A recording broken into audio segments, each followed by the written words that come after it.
ومرة جديدة بدي صبح عليكم مستمعي ومشاهدي إذاعة بوير اف ام على الموجة 103.5 وعلى كل متابعينا على الفيسبوك عبر البث المباشر بوير عربي. بقلكن يسعد صباحكم.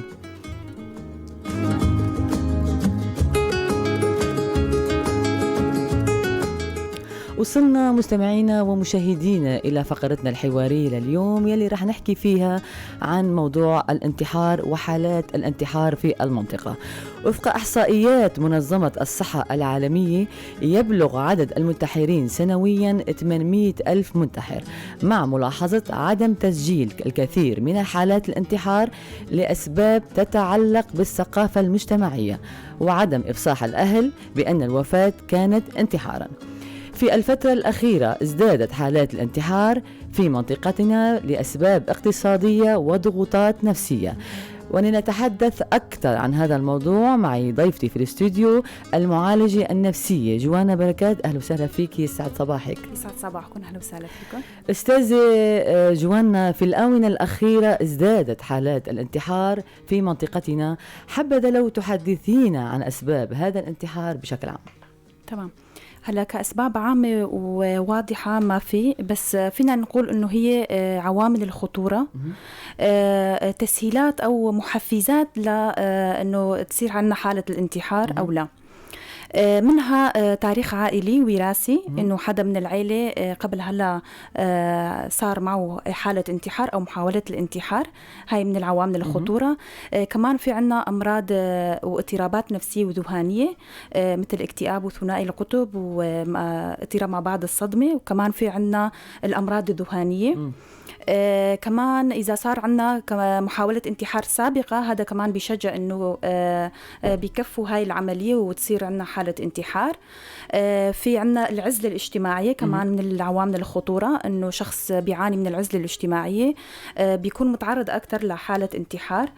في عنا كمان أمراض مزمنة وخطيرة، عضال، فينا نقول أمراض مثل مرض السرطان أو الإيدز. كمان هاي من العوامل الخطورة. أستاذ جوانا، هل هناك أعراض تظهر على الشخص الذي يفكر بالانتحار؟ الأعراض بتبلش إنه تكون عنده رغبة في الموت أو الحديث عن الموت دائما، أو قول أفكار ليتني كنت ميتا، أو الحياة بدوني أحلى. كمان بيقوم بطقوس وداعية. من هاي الأعراض إنه بطقوس وداعية، إنه يا بيودع عيلته يا بيودع أولاده ومشان ينفذ هاي الخطة. كمان يمكن يكتب وصية، رسالة إنه رح يكون حالكم أفضل من حالي، ويودعون. هاي كمان من الأعراض. كمان حكينا العزلة الاجتماعية والشعور باليأس، فقدان الأمل، الحديث دايما عن الموت، الرغبة في الموت. هاي كمان من الأعراض اللي بتظهر على الشخص وبتكون خطورة عليه. متى يصل الشخص إلى مرحلة الانتحار أو التفكير به؟ يعني إمتى بيوصل الشخص لمرحلة إنه بدي انتحر أو عم فكر بالانتحار؟ هلا في عنا هرم.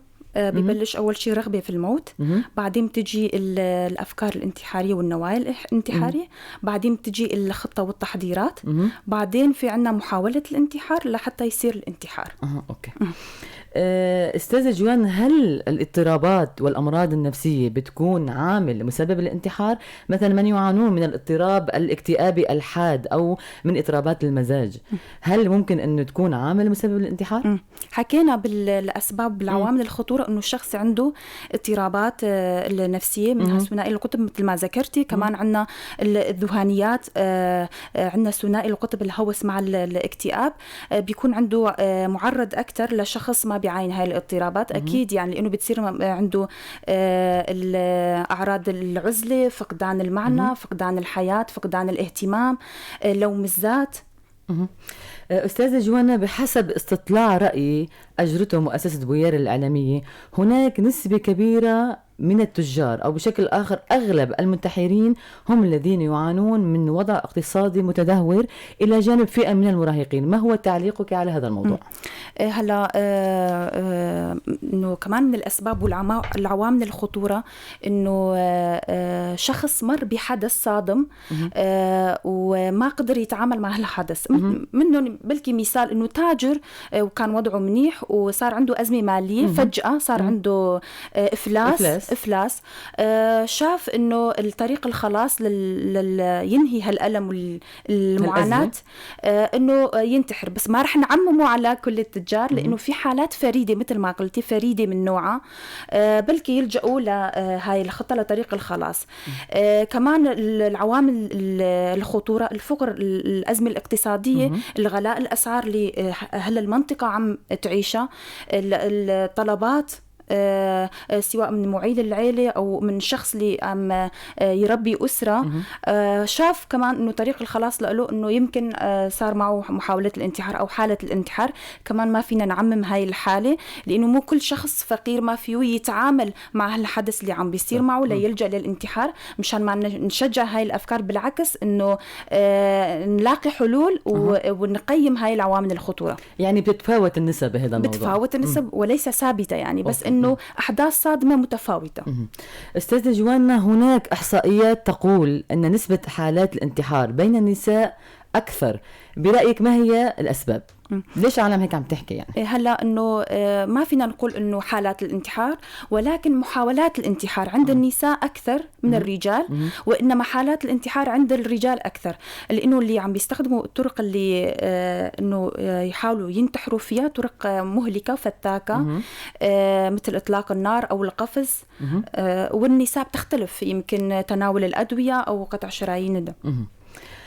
هل العنف ضد المرأة يكون عاملا مسببا يجعل المرأة تفكر في الانتحار مثلا؟ كعامل خطورة فينا ناخدها، بس إنه سبب مباشر أو هيك لا، لأنه في كتير عم يتعرضوا للعنف، يمكن يتعالجوا أو يمكن يسكتوا كمان، أو إنه يتعاملوا مع الموقف كطريق للخلاص، بلكي محاولة الانتحار، ولكن ليس قاعدة ثابتة. بس إنه كمان عنف حدث صادم، إنه يعني إيذاء للجسد يعني، وشخص عم يمارس هالعنف على مرأة، أكيد يعني إنه بتتوجع، بس إنه كردة فعل مو كلها دايما تكون إنه محاولة انتحار أو حالة انتحار. أستاذة جوانا، هل مضادات الاكتئاب التي يتناولها البعض تزيد من خطر الانتحار؟ هلا يمكن في عند فئة معينة، فئة المراهقين والأطفال والبالغين دون السن 25، بلكي بتصير عندهم أفكار وسلوكيات انتحاري. بس إمتى؟ لما بياخدوا هاي الأدوية خلال الأسابيع الأولى من تناول الدواء، أو لما بيغيروا الجرعة، طبعا تحت إشراف الطبيب. أنا ما فيني أتدخل أكتر من هيك، لأنه الطبيب النفسي بيعرف أكتر شيء. هل هناك عوامل فردية مثل وفاة أحد الأقارب منتحرا، أو فقدان العمل، أو إدمان الأشخاص على الكحوليات أو أي نوع من أنواع المخدرات تؤدي إلى الانتحار أيضا؟ فقدان شخص عزيز وشخص عنده غير هالحدث عنده كمان عوامل الخطورة، يمكن فقد معنى الحياة أو صار معه يأس يتعامل مع الموقف، يمكن يحاول الانتحار إذا كان متعلق كتير بالشخص. وحسب قلت لك يعني في تراكمات، في ضغوطات أخرى، يعني في عوامل أخرى بتضيف لهالعامل ويلجأ لمحاولة الانتحار. فقدان الوظيفة، يمكن وظيفته هي بتعني له كتير، وغيرها كمان عنده أسباب بدنا نقول إنه غير مباشرة، صار عنده تراكمات ولجأ لمحاولة الانتحار. إذا كان الشخص بيرغب في الانتحار ولكن ما بيفكر يأذي نفسه مثلا، في هذه الحالة ما الذي يجب فعله؟ يعني هل لازم الواحد يروح يزور الطبيب مثلا؟ هلا في عندنا خطورتين، في عندنا خطورة عالية وفي عندنا خطورة منخفضة. الخطورة المنخفضة إنه رغبة في الموت وما بيأذي لحاله، بس في عليه خطورة. طبعا بيستمر العلاج تحت إشراف معالج أو أخصائي نفسي، مركز متخصص، ومع خطة علاجية. لما يكون عندنا خطورة عالية، إنه التحضيرات والخطط ومحاولات الانتحار، أكيد بده طبيب نفسي، بده أول شيء بده كسب الوقت مشان ما يحاول مرة تانية. كمان بده معالج أو خبير نفسي مع طبيب نفسي مشان يوصف الدواء وإشراف ومشفى. أستاذة جوانا، هل تلعب التنشئة والتعليم دور في تقليل احتمالات إقدام الشخص على الانتحار؟ يعني التعليم اللي بنقدمه للأشخاص، للناس، أو التنشئة والتعليم، هل بيعطوا يعني هل بيساعدوا على تقليل احتمالات إقدام الأشخاص على الانتحار؟ تمام. هلا أنا لما بلش بترباية الطفل وبعتني فيه وبهتم فيه وبعرف شو عنده، شو الأعراض اللي بتظهر عليه، وأنا على دراية وعلى وعي، أكيد رح أقلل هالشي. ببلش من البيت، بعدين للمدرسة، بقى على عاتق المدرسة والإدارة والمعلم إنه شخص بحاجة للمساعدة، فيني ساعده أو فيني اتصل بأهله لخفف من هاي الحالات. أما إنه إذا ما اهتميت فيه وإذا ما عطيته أهمية، الشخص أكيد رح يسلك هالطريق. يعني قصدك لازم يكون في تعاون بين الأسرة والأهل والمدرسة بيقع على العاتق الكل، المجتمع، المسؤولية على الكل، على الجميع. أوكي. برأيك الإجراءات الوقائية، ما هي الإجراءات الوقائية التي من شأنها الحد من حالات هذه، من حالات الانتحار هذه؟ شو هي أهم الإجراءات اللي ممكن تاخدوها؟ الإجراءات اللي رح ناخدها إنه إذا بلشنا من المجتمع، أول شيء لازم يقلص الطرق اللي بتؤدي للانتحار، الأدوات المتوفرة للانتحار، مثل يعني مو أي دواء فيه كل واحد فيه ياخده هالدواء بدون وصفة طبية، أو حتى في كمية محددة لهاي الشغلات. في أدوات ممنوع، حتى المبيدات اللي الناس بياخدوها مشان ينتحروا، كمان في وصفة أو في موافقات لازم يعطوها لحتى ياخدوا هاي المبيدات لأشخاص معينين أو لهدف معين بس. كمان إنه فينا نعمل توعية، في منا كمان نعمل ورشات تثقيفية، بروشورات، لنعرف الأسباب، لنخفف هاي الأسباب. يعني قصدك لازم أصحاب الصيدليات ما يبيعوا الدواء إلا بوصفة طبية من الطبيب. أوكي. أهمية الحملات التوعوية والتثقيفية، شو أهميتها للحد من حالات الانتحار؟ وهل الجهات المعنية ومنظمات المجتمع المدني تقوم بما عليها في هذا الموضوع، في هذا الشأن؟ لما كان في يوم تذكير للانتحار، صار في حملات توعية وفي جلسات بين مؤسسة جان حقوق الإنسان وسارة. عملوا 3 حملات بعامودة، بقامشلو، بحسكة. صرنا نتعرف أكتر على الأسباب، على العوامل، على حالات، ذكروا حالات كتيرة بالمجتمع، وحالات راجعوا مراكزنا إنه في منهم محاولات الانتحار، في منهم اللي ظهر عليهم الأفكار الانتحارية بدون تدخل مباشر، سواء من الطبيب أو من المركز المعالج النفسي. أكيد له دور أكتر، صاروا عم يحكوا عن حالات، صاروا يتشجعوا أكتر، صار عندهم وعي أكتر إنه عرفنا عليهم علامات التحذير أو الأعراض الأساسية اللي بتظهر على الشخص. هذا الشخص بده تدخل، بده توجيه لمكان محدد. يعني عم يجي، يعني ممكن يجي لعندكم حدا بده ينتحر مثلا، بس ما بده يلحق الأذى بحاله مثلا، وحدا حابب ينتحر عم يجي لعندكم. أوكي، كتير. هناك أستاذة جوانا، هناك دراسات تشير إلى أن وسائل الإعلام إلى دور سلبي بالطريقة اللي عم تستخدمها بتصوير حالات الانتحار على نطاق كبير وبارز ومتكرر. شو رأيك؟ برأيك هل وسائل الإعلام في المنطقة بتقوم بدورة بشأن هذه التوعية، وما الذي يقع على عاتقها؟ شو رأيك بالموضوع؟ هلا الإعلام إنه ما بعرف إذا عندهم دراية ولا لا، مرات بيسلطوا الضوء على حدث صار بحالة الانتحار بمنطقة معينة، فئة معينة، حتى يمكن يذكروا اسم والعيلة.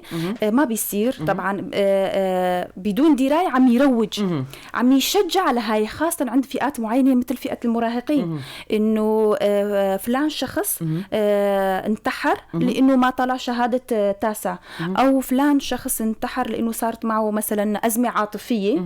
فعم يذكروا التفاصيل، هاي التفاصيل بتأثر على المشاهدين، على المشاركين بهاي الصفحة. ما يعني إنه هدفهم مو هيك، هدفهم يمكن إنه صار عندنا حالة انتحار وعندهم إحصائية. بالعكس، كان لازم إنه ما يذكروا هاي هالأسامي أو هالتفاصيل مشان ما يروجوا، لأنه هن ما بيعرفوا إنه هاي الفئة، فئة المراهقين أو الفئة المحددة، إنه بيصير عندهم تشجيع إنه معناته هالشخص انتحر وشاف طريق الخلاص، أنا كمان رح انتحر. بيقع على عاتقهم. بالعكس، إنه بيعطوا إحصائيات، بيعطوا أسباب وطرق اكثر ما انه يذكروا اسم الشخص او التفاصيل الحدث او هيك. يعني برايك ما لازم يذكروا التفاصيل يلي عم بتاثر سلبا على فئه المراهقين خاصه. والسبب ما لازم يذكروا انه انتحر بسبب لانه ما طالع شهاده التاسع، صار عندهم تشجيع اكثر لعند في هاي الفئه. هذا الشخص انتحر وجاب كتير اصوات وجاب كتير تشجيع، فانه صار تشجيع عنده كمان. أستاذة جوانا، برأيك ما هي الطرق التي يمكن أن تتبعونها للحد من عملية الانتحار؟ طبعا هلا في شغلات بإيد المجتمع خارج عن إرادتنا، إنه عادات وتقاليد وقوانين. مثلا هلا غلاء الأسعار أنا ما فيني أتحكم فيها، غلاء الأسعار إنه أسباب غلاء الأسعار، أو الأمراض والاضطرابات النفسية فيني أتدخل فيها إنه أوجههم لعند طبيب نفسي أو عند مركز متخصص. بس في شغلات تانية إنه في علامات التحذيرية أنا بس أشوفها بوجه الشخص للمكان الصح، يا بده طبيب نفسي، يا بده مشفى، يا بده معالج، أو مثلا مصادر الدعم أو الأصدقاء. إنه في أشخاص بحاجة ليحكوا، إنه أوجههم لمين يرتاحوا يحكوا، إنه يعبروا يفصحوا، لأنه في كتير حالات الانتحار بتصير بس ما بيحكوا. إنه في منهم بيكتبوا رسالة وداع أو بتظهر عليهم، أو منهم لا ما بيصرحوا، فهدول عليهم خطورة أكتر. بقلل هاي الشغلات وبعمل ورشات توعية، بعمل بروشورات تثقيفية، بسلط ضوء أكتر يعني. أستاذة جوانا بركات، شكرا كتير لك لأنك جيتي لعنا على الاستوديو اليوم، وسعد صباحك مرة تانية. أعزائي مستمعي ومشاهدي إذاعة بوير اف ام، وصلنا لختام فقرتنا الحوارية لليوم اللي كنا عم نحكي فيها عن موضوع الانتحار في المنطقة، وكانت ضيفتي في الاستوديو المعالجة النفسية جوانا بركات. رح نروح على فاصل وبنرجع لعندكم.